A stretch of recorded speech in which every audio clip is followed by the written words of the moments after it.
It's a disturbing theory. The elites using urban development policy to protect their privilege while working Americans struggle to get by. Is this the new class war? With me now, Professor at Chapman University, Executive Director for the Center for Opportunity Urbanism, and author of The Human City, Joel Kotkin. Hi. Joel, we talked about this, and you used that phrase, class war. I thought that was really striking and interesting. Tell us what lies behind that. Well, what's really happening is we are now seeing a consolidation of wealth and corporate assets that we really haven't seen probably since the turn of the last century. And this group of people has enormous power, and they're particularly concentrated in the media, technology, and Wall Street. And they've got a sort of growth agenda for them. Meanwhile, the rest of the country is basically gone through 20, 30 years of income stagnation. So you want to know why there's anger? That's a pretty good explanation. So we covered that a lot on this show, that income stagnation, but I was interested in some of your analysis which goes beyond that to things like, you know, housing and transportation and how people live. Well, the classic case here in California is the state of California has decided we're not going to build any more suburban houses, and we're not going to build any houses on the fringe, which is what working and middle-class people can afford. Oh, no, you have to live in a little apartment. And, you know, yeah, you probably won't have a kid, but that's okay, too. And, you know, basically you're talking about essentially warehousing people. And the long-term vision... Warehousing people? Warehousing people in little spaces. That's what it's all about. And at the end of the day, what you're talking about is that people...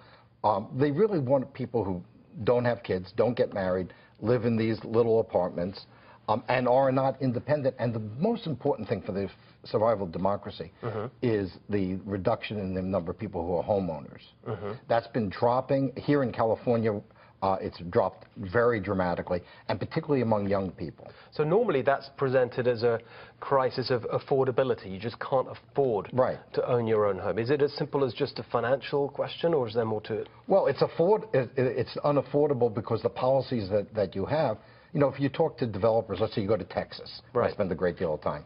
In Texas, you know, the developer wants to build 5,000 houses outside of Dallas. He builds 5,000 houses. He tries to build 5,000 houses outside of San Francisco, and he's going to be tortured for 20 years.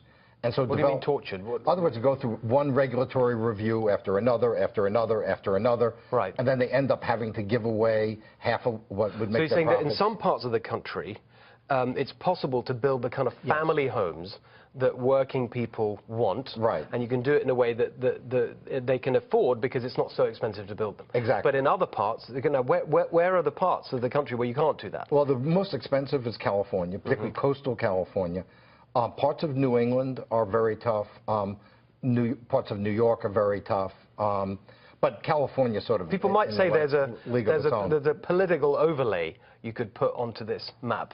Well, part of crushing opportunity. Well, is that fair? That this is basically places run by the left? Well, they're run by the left, and of course, what you get is a weird politics. And I consider myself, having come from a left background myself, you know, that the left should be about upward mobility. That's not what the left is about anymore. It's really about a very much a class society where there's relatively little opportunity, and you do that by regulating things like housing and creating artificial shortages. You don't seriously think that they're doing this deliberately?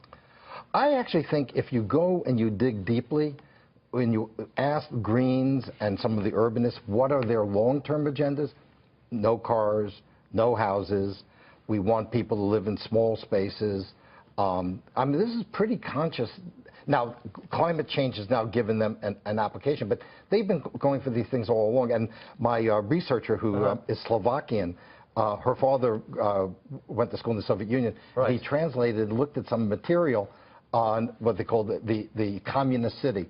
And boy, it sounds like a planning document today. There's a theme emerging in this show. Later on, when we talk about freedom of speech, we're going to get... Communism is going to come back again. We're going to leave it there for now.